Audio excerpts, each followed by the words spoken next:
Hi dears, എല്ലാവർക്കും നമ്മുടെ പുതിയൊരു വീഡിയോയിലേക്ക് വീണ്ടും സ്വാഗതം. ഇന്ന് ഒരു അടിപൊളി റൈസിൻ്റെ റെസിപ്പി ആയിട്ടാണ് വന്നിട്ടുള്ളത്. ടൊമാറ്റോ റൈസാണ് തയ്യാറാക്കിയിട്ട് എടുക്കുന്നത്. ഈ ഒരു റൈസ് ഉണ്ടാക്കിയിട്ടുണ്ടെങ്കിൽ കറി പോലും വേണ്ടട്ടോ, വെറുതെ കഴിക്കാൻ പറ്റിയിട്ടുള്ള നല്ല ടേസ്റ്റി ആയിട്ടുള്ള റൈസാണ്.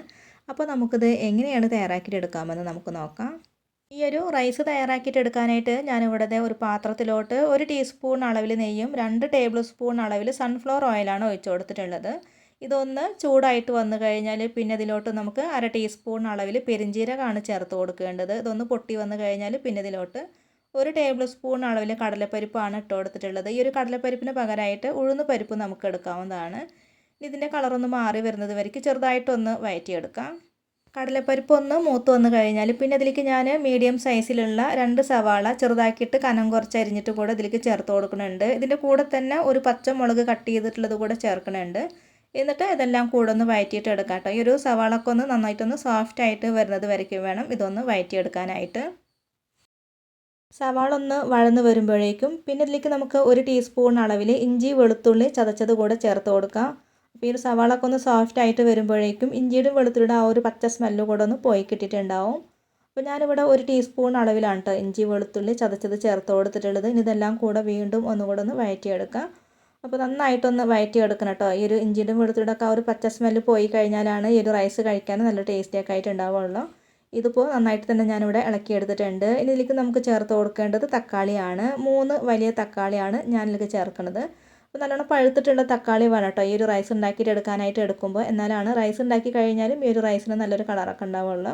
അപ്പോൾ തക്കാളി നന്നായിട്ട് ചെറുതാക്കിയിട്ട് കട്ട് ചെയ്തിട്ട് വേണം ചേർത്ത് കൊടുക്കാനായിട്ട്. ചിലർ ഈ ഒരു തക്കാളി അരച്ചിട്ടൊക്കെ ഒഴിച്ച് കൊടുക്കാറുണ്ട്. പക്ഷേ അതിനേക്കായൊക്കെ നല്ലത് ഇതുപോലെ ചെറുതാക്കിയിട്ട് കട്ട് ചെയ്തിട്ട് ചേർത്ത് കൊടുക്കുന്നതാണ്. ഇനി ഒരു തക്കാളിയൊക്കെ നന്നായിട്ട് സോഫ്റ്റ് ആയിട്ട് വെന്ത് ഉടഞ്ഞിട്ടൊക്കെ വരണം കേട്ടോ. അപ്പോൾ ഇതുപോലെ തവി വെച്ച് നന്നായിട്ടൊന്ന് ഉടച്ചെടുത്ത് കഴിഞ്ഞാൽ പെട്ടെന്ന് തന്നെ ഇത് വെന്തിട്ടൊക്കെ കിട്ടും. ഈ ഒരു സമയത്ത് നിങ്ങൾക്ക് വേണമെങ്കിൽ ഇതൊന്ന് അടച്ച് വെച്ച് വേവിക്കാം കേട്ടോ. അപ്പോൾ പെട്ടെന്ന് തന്നെ ഈ ഒരു തക്കാളിയൊക്കെ വെന്ത് കിട്ടും. ഇപ്പോൾ ഇതേ തക്കാളിയൊക്കെ നല്ല സോഫ്റ്റ് ആയിട്ട് വന്നിട്ടുണ്ട്. ഇനി നമുക്കിതിലേക്ക് പൊടികളാണ് ചേർത്ത് കൊടുക്കേണ്ടത്. പൊടികൾ ചേർത്ത് കൊടുക്കുമ്പോൾ അടുപ്പ് ഏറ്റവും ലോ ഫ്ലെയിമിലേക്ക് ഒന്ന് വെച്ച് കൊടുക്കുക. അപ്പോൾ ഞാനിവിടെ 1 ടീസ്പൂൺ അളവിൽ നല്ല എരിവുള്ള മുളക് പൊടിയാണ് ചേർക്കുന്നത്. ഇതിൻ്റെ കൂടെ തന്നെ 1 ടീസ്പൂൺ മല്ലിപ്പൊടിയും 1/2 ടീസ്പൂൺ അളവിൽ ഗരം മസാലപ്പൊടിയും 1/2 ടീസ്പൂൺ അളവിൽ മഞ്ഞൾപ്പൊടിയാണ് ചേർക്കുന്നത്. പിന്നെ ഇതിൻ്റെ കൂടെ കുറച്ച് ഉപ്പ് കൂടെ ചേർത്ത് കൊടുക്കുന്നുണ്ട്. പൊടികളെല്ലാം ചേർത്ത് കൊടുത്ത് കഴിഞ്ഞാൽ പിന്നെ അതൊരു 5 മിനിറ്റോളം നന്നായിട്ടൊന്ന് ഇളക്കിയിട്ട് കൂടെ കൊടുക്കണം കേട്ടോ. എന്നാലാണ് ഇതിലേക്ക് ഇട്ട് കൊടുത്തിട്ടുള്ള ആ ഒരു പൊടികളുടെ പച്ച സ്മെല്ലൊക്കെ നന്നായിട്ടൊക്കെ ഒന്ന് പോയി കിട്ടുള്ളൂ. അപ്പോൾ ഇതൊരു 5 മിനിറ്റോളം നല്ലോണം ഒന്ന് ഇളക്കി കൊടുത്ത് കഴിയുമ്പോഴേക്കും ഇതിലിങ്ങനെ എണ്ണയൊക്കെ ഇങ്ങനെ തെളിഞ്ഞ് വരാനൊക്കെ ആയിട്ട് തുടങ്ങും.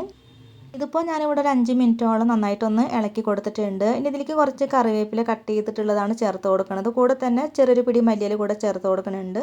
ഇത് ചേർത്ത് കൊടുത്ത് കഴിഞ്ഞാൽ പിന്നെ അത് 1 മിനിറ്റ് മാത്രം ഒന്ന് മിക്സ് ആക്കിയിട്ട് കൂടെ കൊടുക്കാം കേട്ടോ. നന്നായിട്ടൊന്ന് മിക്സ് ആക്കിയിട്ട് കൊടുത്ത് കഴിഞ്ഞാൽ പിന്നെ ഇതിലേക്ക് നമുക്ക് വേവിച്ച് വെച്ചിട്ടുള്ള ചോറാണ് ചേർത്ത് കൊടുക്കേണ്ടത്. അപ്പോൾ ഞാനിവിടെ ബസ്മതി റൈസാണ് എടുത്തിട്ടുള്ളത്. 3 കപ്പോളം ചോറാണ് ഇതിലേക്ക് ചേർത്ത് കൊടുക്കുന്നത്. ഈ ഒരു ചോറ് വേവിക്കുന്ന സമയത്ത് ഉപ്പൊക്കെ ഇട്ട് കൊടുത്തിട്ടുള്ളതായിരുന്നു. അപ്പോൾ നിങ്ങൾ ചോറ് വേവിക്കുന്ന സമയത്ത് ഉപ്പ് ചേർത്തിട്ടില്ലെങ്കിൽ ഈ ഒരു മസാല ഉണ്ടാക്കുന്ന സമയത്ത് അതിലോട്ട് ഉപ്പ് കുറച്ച് കൂടുതൽ ഇട്ട് കൊടുക്കണം. എന്നാലാണ് ചോറൊക്കെ ചേർത്തിട്ട് മിക്സ് ആക്കിയിട്ട് എടുക്കുമ്പോൾ ചോറിൽ പാകത്തിനൊക്കെ ഉപ്പുണ്ടാവുള്ളൂ. ഇനി ഇതെല്ലാം കൂടെ ഒന്ന് നന്നായിട്ടൊന്ന് മിക്സ് ആക്കിയിട്ട് കൂടെ എടുക്കാം കേട്ടോ. നന്നായിട്ടൊന്ന് മിക്സ് ആക്കിയിട്ട് എടുത്തു കഴിഞ്ഞാൽ നമ്മുടെ വളരെ ടേസ്റ്റി ആയിട്ടുള്ള ഈ ഒരു ടൊമാറ്റോ റൈസ് ഇവിടെ റെഡി ആയി കഴിഞ്ഞു. ഇതുപോലൊരു റൈസ് ഉണ്ടാക്കിയിട്ടുണ്ടെങ്കിൽ ഇതിന് വേണ്ടിയിട്ട് നമുക്ക് വേറെ കറികളൊന്നും ഉണ്ടാക്കിയെടുക്കേണ്ട ആവശ്യമൊന്നുമില്ല. ഒരു തൈര് സാലഡ് കൂടെ ഉണ്ടെങ്കിൽ അടിപൊളിയായിട്ട് നമുക്കിത് കഴിക്കാം കേട്ടോ. നല്ല ടേസ്റ്റാണ്. അപ്പോൾ എല്ലാവരും ഉണ്ടാക്കി നോക്കുക.